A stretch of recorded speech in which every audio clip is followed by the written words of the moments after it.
নীরব ভেবে মনে করো না যে তাহিরি দুর্বল, নীরব ভেবে বুঝো না যে তাহিরিরা সুন্নিরা দুর্বল। এখনো নিজেদের অবস্থানকে জানান দেই নাই। যেদিন জানান দিব সেদিন কেউ পলাইবার সুযোগ পাবে না। আমরা কোন ব্যক্তির দালালি করি না, আমরা মদিনাওয়ালার প্রেমের দালালি করি। কথা বলেন ঠিক কিনা? মদিনাওয়ালার পক্ষে কথা বলা কি কার কাছ থেকে পারমিশন নিতে হবে? উপস্থিত দলগাঁও, আমি এখানে আরো আসছি না, মোট কয়বার আসছি? কবার? 6 বার। আমি একটু কমাই কর না, যাতে কেউ হিংসা না লাগে।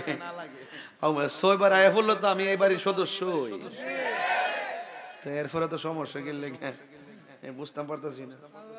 টানে ফাঁসে নেগা 10-এ দলগাঁওয়ের আর গাই ভরে বলে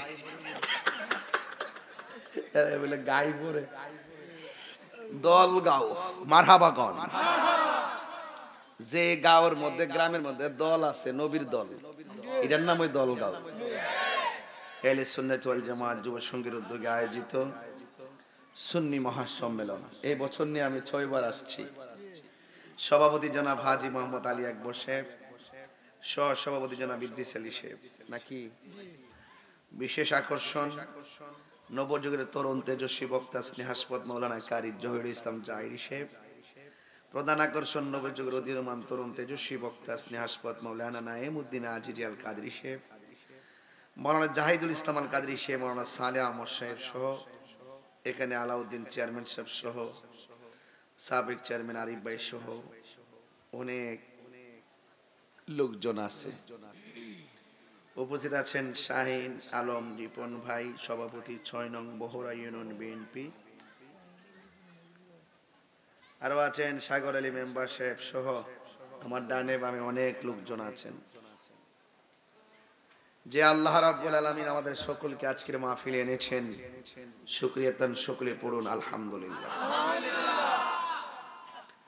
লাখো কোটি দরুদ ও সালাম ওই নবীর নূরানি কদম মোবারকে, যিনি হায়াতুন নবী নূর নবী, গায়েবের খবর দেনেওয়ালা হুজুরপুর নূর সাল্লাল্লাহু আলাইহি ওয়াসাল্লামের উম্মত হিসাবে আল্লাহ পাক আমাদের সকলকে কবুল করেছেন। এজন্য শুকরিয়া তান আবারও পড়ি আলহামদুলিল্লাহ।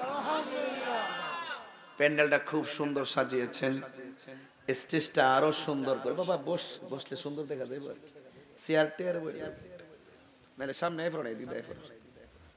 স্টেজটা খুব সুন্দর সাজাইছেন।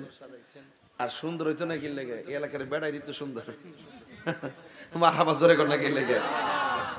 আর এছাড়া মাধব পড়লে তাই রোজের শ্বশুর বাড়ি, আর কি মিশা কথা কইছি? আমার যদি কি কিছু কিন্তু আমি কিন্তু পুরা দেশ ভাইরাল করে দিব যে আমার হোর বাচ্চাইতো দেয় না, আমি কিন্তু আগুন ধরাই দেবো পুরা দেশ জানাই দিব যে আমার ঢুকতো দেয় না। পরে দেখবেন সারা দুনিয়ার জামাইরা মাডল এমবা যাবে হরতাল। কথা কোন ঠিক না বেটে?